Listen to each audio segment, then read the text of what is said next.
Bon, sortie du train, je vous fais quelques images de Rabat de nuit. Et là, c'est ma dernière nuit, donc j'en profite. Alors de nuit, c'est bon, hein. Et là, la gare, elle est en fait au fond à droite. Bon, cette journée m'a éclaté. Fait que j'ai marché à peu près 5 heures. Bon, oui, c'est pas non plus la rango du siècle, mais ah, ça c'est joli aussi. Juste traverser la route. Qu'est-ce donc? Je ne sais pas. C'est joli aussi. Bon, il y a beaucoup plus joli. Je vous montre en fait, il y a un petit. Ça, c'est la vie nocturne de Rabat.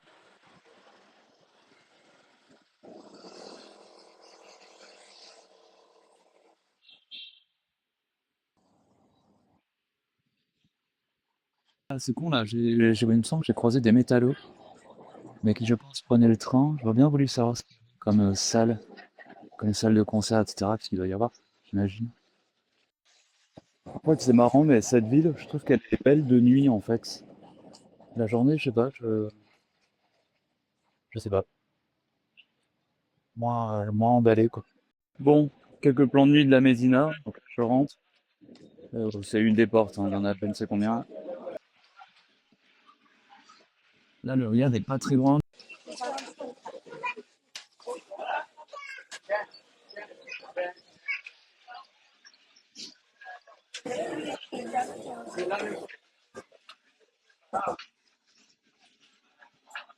Alors ça, c'est la sortie de la mosquée.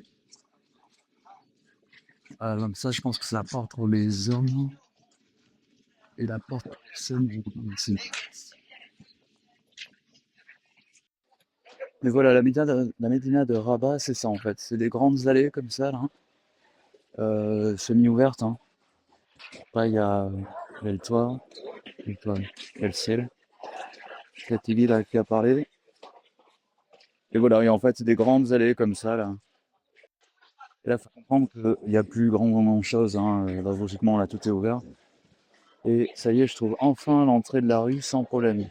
Et ça fait 4 jours que je me perds complètement et c'est toujours pas là. Je suis là. Voilà, c'est ça. Hier soir, je m'étais dit, maintenant, arrête de te planter. Il y a une pub, c'est certainement pas le bon mot, qui est ici, hein. Et l'entrée de la rue, elle est en dessous. C'est pas compliqué, bordel. Ah, je vous fais une petite vidéo rapide du Riad où j'étais. C'était hyper mignon. Euh, voilà, la petite cuisine. Euh, je fais vite parce qu'en fait, j'ai loupé l'heure du check-out. Donc là, il y a les nanas qui attendent et c'est pas cool pour elles. Ma chambre, c'était celle-ci. Voilà, c'est petit, c'est hyper mignon, c'est hyper cosy. Petite douche italienne. Et le truc qui était hyper cool ici, le coup du spectacle, c'était le rooftop. Petite machine à laver aussi. Voilà, ça a été mon bureau en fait pendant 4 jours. Donc je venais ici le soir me poser avec mon Mac pour bosser. Alors là, il fait pas très beau, euh, mais voilà, c'était un super lieu. Donc le Riyad Radia, je vous le conseille très vivement. C'est pas cher, c'est calme, c'est propre. Les nanas sont adorables. Allez pas plus loin. Alors ça, c'est l'entrée du Riyad. Et donc, anecdote, vous voyez qu'il y a un numéro de téléphone. Dites-vous que le plus 212, c'est moi qui l'ai rajouté ce matin. Et pour vous expliquer en fait la situation, j'arrive ici, alors déjà, je me plante d'adresse, donc en fait, je me plante d'adresse, quoi. J'arrive dans un autre Riyad, bref. J'arrive ici, je sais pas, il est 17-18 heures, je suis fatigué, j'en ai marre. Et j'arrive là et j'appelle ce numéro. Sans réfléchir, en fait, je le tape sans réfléchir, quoi. Et vous comprenez que donc j'ai appelé le numéro en France. J'ai un monsieur au téléphone qui me dit quoi, le Riyad, quoi, mais quoi, de quoi vous parlez? Je pense qu'il est excédé parce qu'il y a plein de gens qui doivent l'appeler. Et, euh, et en fait, ce matin, le gars me rappelle, alors je sais pas trop pourquoi d'ailleurs, il me rappelle et je lui explique la situation. Je lui dis, bah en fait, il y a un Riyad au Maroc, c'est votre numéro, il n'y a pas l'indicateur. Bref, voilà, j'ai rajouté l'indicateur du Maroc, histoire qu'il arrête de se faire embêter, ce pauvre monsieur, parce qu'il doit se faire harceler, ça doit être horrible pour lui. Je vais vous montrer un petit lieu hyper sympa. Je vais aller manger et me poser en attendant mon train, je pense. Ça, c'est du coq. Alors, pour le coup, c'est une partie de la médecine que je ne connais pas, parce que j'ai toujours en fait tourné autour de mon ried. Enfin, je suis un peu baladé quand même, faut pas déconner, mais cette partie-là, je la connais pas. Alors, c'est marrant, ça ressemble un petit peu à celle de Casa pour le coup là, une espèce de petits stands avec des portes qui ferment. Il fait plus frais aussi, parce que derrière en fait c'est à ciel ouvert, donc ça tape méchamment. Non, il fait bon. Et j'imagine qu'on est dans une partie plus artisanale en fait. Je vois beaucoup de sandales, des foulards, des sacs. Alors je pense qu'en fait c'est des artisans. Alors les médinas c'est compliqué parce qu'en fait on est tenté d'acheter tout et n'importe quoi, hein. Parce que bon c'est pas hyper cher. C'est un peu comme un supermarché. Vous savez que le parcours du supermarché il est pensé pour vous faire acheter des choses en fait. Vous allez dans un supermarché, vous voulez acheter une bouteille d'eau, vous allez sortir avec une bouteille d'eau, un paquet de gâteaux et je ne sais quoi d'autre en fait. Pourquoi? Parce qu'il y a un parcours qui est fait pour que vous voyez les têtes de gondole, etc. C'est une marketing, hein. Et ici, c'est un petit peu ça, tout est fait pour attirer l'œil, c'est brillant, c'est chatoyant, donc c'est pas cher, donc on a envie d'acheter plein de trucs en fait. Donc, je me méfie un petit peu de ça en tant que minimaliste aguerri. Je sors de la Médina, ça c'est une des fameuses portes en fait, la fameuse enceinte que je vous montrais hier soir. Et donc voilà, alors ça c'est la fameuse. Donc là je suis encore dedans, et quand on sort,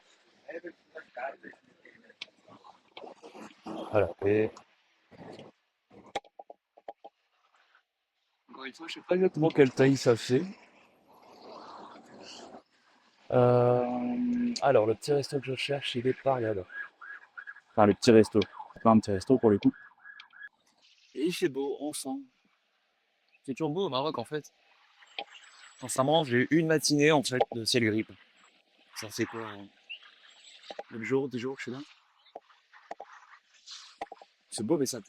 En fait il fait bon là. Il fait très exactement 25 degrés. Donc c'est barré, il y a un petit vent frais, on est dans la mer. Enfin la mer est juste derrière Médina. Par contre le soleil tape méchamment.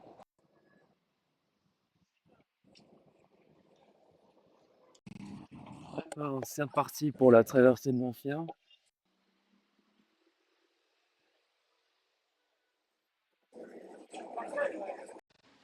Alors, je suis pas mal de fois venu dans ce parc parce qu'il fait frais, c'est calme. J'aime bien les parcs comme ça, je pense à ceux de Londres ou à ceux de Paris. Tu rentres là-dedans et puis tout à coup, plus de bruit de voiture, plus rien. Euh, Londres, ce qui est cool, c'est qu'il y a beaucoup, beaucoup de parcs. Enfin, ça oxygène la ville en fait. Mais la ville a été pensée différemment. Paris, il y en a quand même pas mal. Par contre, je pense à Bordeaux où c'est juste, bon, à part jardin public, et je m'en rappelle plus du nom de l'autre jardin, il y a que dalle, quoi. Ouais, on va traverser le parc en fait, et on va aller au fameux petit resto dont je parlais.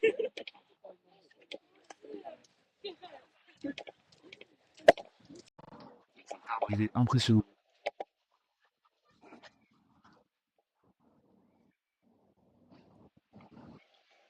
En tout cas, c'est vraiment surprenant, hein. Vraiment, la route est juste à quoi aller à 50 mètres. Oui.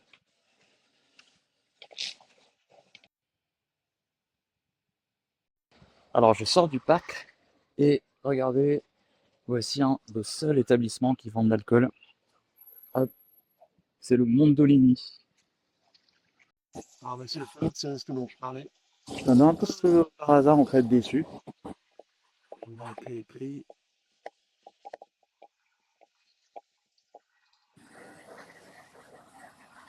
Voilà, tagine végétarien, 25 dirhams, donc 2,50 €. Ça va voir que je vais prendre. Vous allez voir, c'est hyper rapide. Salade marocaine. Voilà, salade marocaine, 20 dirhams.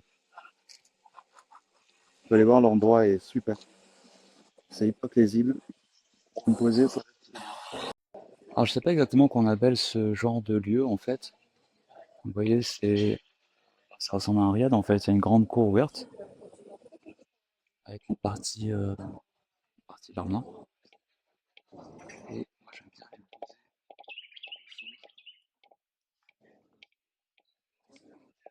C'est des gens, j'ai trouvé les métier.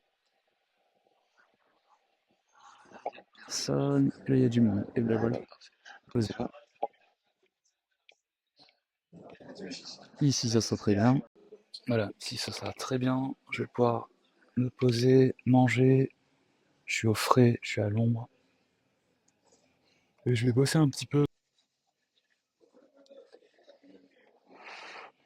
J'y pense, on peut fumer et vaper dans les établissements.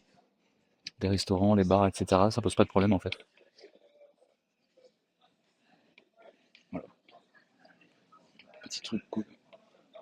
Alors donc une petite salade marocaine, un orangina, du pain, et donc tout ça, ça coûte 30 dirhams, donc 3 euros. Alors j'ai fini de manger, bon c'était super bon, mais je note quelque chose, quand je vérifie quand même, ça me semble pas me tromper, c'est que l'orangina était à 15 dirhams et la salade marocaine à 20. Et c'est la deuxième fois que je viens ici, en fait, manger. Et c'est la deuxième fois qu'en fait, ils me font pas payer le prix. Je m'explique. Donc en gros, 15 plus 20, 35. Et là, le gars me dit 32. Et la première fois que je suis venu, j'avais pris, alors, je sais plus exactement, moi j'en avais pour peut-être 35 ou 40. Et pareil, bah, il m'a fait payer un petit peu moins en fait. 30, 35, je sais plus exactement ce que j'avais pris. Mais c'est marrant. C'est pas les prix sur la carte. Il y a les prix sur la carte, je veux dire. Et il demande un peu moins. Alors je sais pas si c'est un signe de sympathie. Euh, je le prends comme tel en tout cas moi. Mais voilà, alors c'est rien, donc c'est juste 3 dirhams, mais je sais pas, c'est un petit truc, c'est rigolo. Donc j'ai un train qui part à 17h24, j'ai 1h53 de trajet, j'ai une correspondance. Mais en fait, quand j'ai pris le train à l'aller, il y avait aussi une correspondance, mais en fait il n'y avait pas de correspondance. Il fallait que je reste dans le train, j'ai pas compris. J'arrive à 19h17 et ça coûte 171 dirhams, donc 17 euros. Mais le truc chelou, c'est qu'il y a aussi un train qui part de 7h24. Et là, il y a 5 heures de trajet et il coûte beaucoup moins cher. Mais ça m'intéresse pas, j'arrive trop tard. Et je vais embêter Mahmoud qui m'attend. Donc, bon, là, je suis pas trop. Pour le coup, ce que je voulais dire, c'est que moi, j'utilise Revolut euh, pour payer en dirham. Donc là, je vais checker là, ce qui me reste sur mon compte. Mais voilà, en fait, donc sur Revolut, en fait, on a plusieurs comptes virtuels. Moi, j'ai de l'euro, de l'USD, du yen japonais et des dirhams. Ouais, tu t'envoies des sous, tu fais immédiatement en fait des conversions d'un porte-monnaie à un autre. Il n'y a pas de taux de change. Alors il y a des taux de change le week-end, je me suis fait avoir dimanche dernier, mais sinon il n'y a pas de taux de change généralement. Euh, Il n'y a pas de commission, je veux dire, pardon. Il n'y a pas de commission, il y a un taux de change forcément, ce serait chelou le contraire. Voilà, donc je vais checker ce que j'ai sur mon compte. Et puis voilà, let's get back to Tanger. Cool, donc transfert fait de Trade Republic, mon courtier. Je m'envoie 20 euros, enfin surtout bonne surprise, j'avais pas checké, mais aujourd'hui ou hier, je ne sais pas, j'ai les dividendes qui sont tombés. Donc 20 balles de dividendes, donc ouais, parfait, génial, merci. Donc je me suis fait un transfert de 20 euros vers Revolut, j'échange ça contre des dirhams, et je vais pouvoir payer mon train en dirhams directement avec mon compte Revolut. Si vous n'avez pas de compte Revolut, sincèrement, si vous voyagez, ça n'a aucun. Enfin, vous ne pouvez pas passer outre, hein, il vous faut un compte Revolut, quoi. Je mettrai un lien en description, mais bon, je pense que tout le monde a un compte Revolut de nos jours, quoi. Surtout si vous êtes voyageur. Et tant qu'à faire, c'est la minute promo. Ça, c'est mon pied perche de la marque Atum Tech. Alors que j'ai payé un peu cher, hein, il coûte une trentaine d'euros. Il est hyper bien. Sincèrement, il est solide, c'est robuste. J'ai eu des perches en main à 10 balles. T'oses pas mettre ton téléphone, hein, t'as l'impression que le téléphone va tomber. Là, le ressort, il est hyper dur. Je vais pas le faire parce qu'en fait, ça va être trop compliqué à une main de l'ouvrir. Donc c'est vous dire. Mais voilà, hyper bien. Pareil, un lien en description si ça vous intéresse. Voilà, c'était la minute promo. Arrêtez ça. Alors là, on est dans la grande avenue où j'étais hier soir là. Et la gare, elle est un bâtiment là, voilà.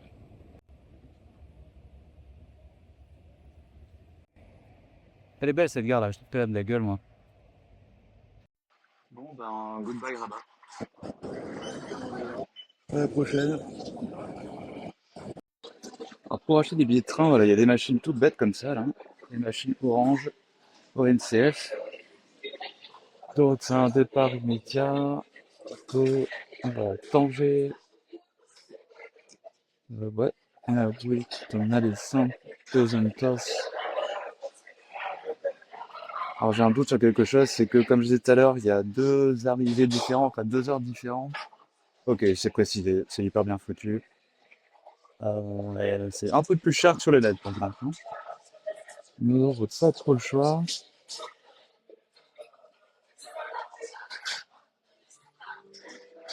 Euh, donc encore une fois, carte Revolut, hein.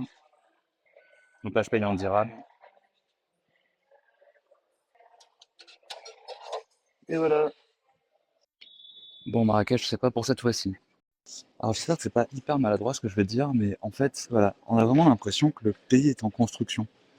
Là-bas, les escaliers sont en construction, il y a un poteau là avec des câbles. Et vous voyez, il y a des bancs, donc il y a plein de gens agglutinés sur les bancs. Et là, il n'y a pas de banc. Et donc les gens en fait s'assoient sur l'escalier dans le fond. Et il y a vraiment cette étrange impression que tout est à l'arrêt en fait, ou en construction. Je sais pas trop comment mieux dire ça en fait.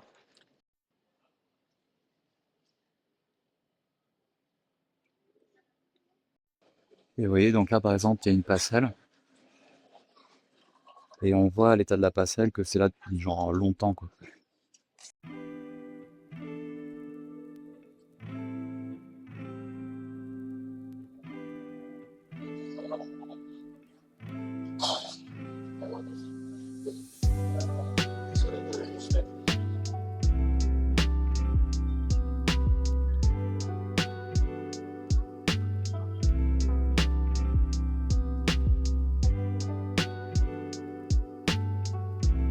J'ai- j'ai-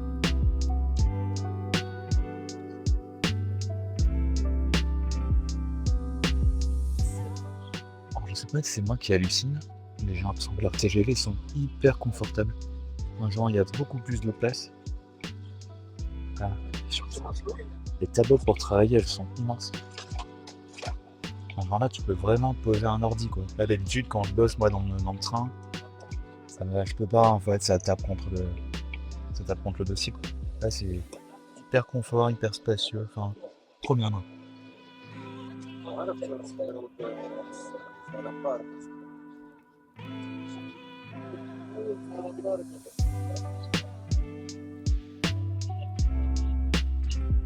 But then Jeff Mitchell is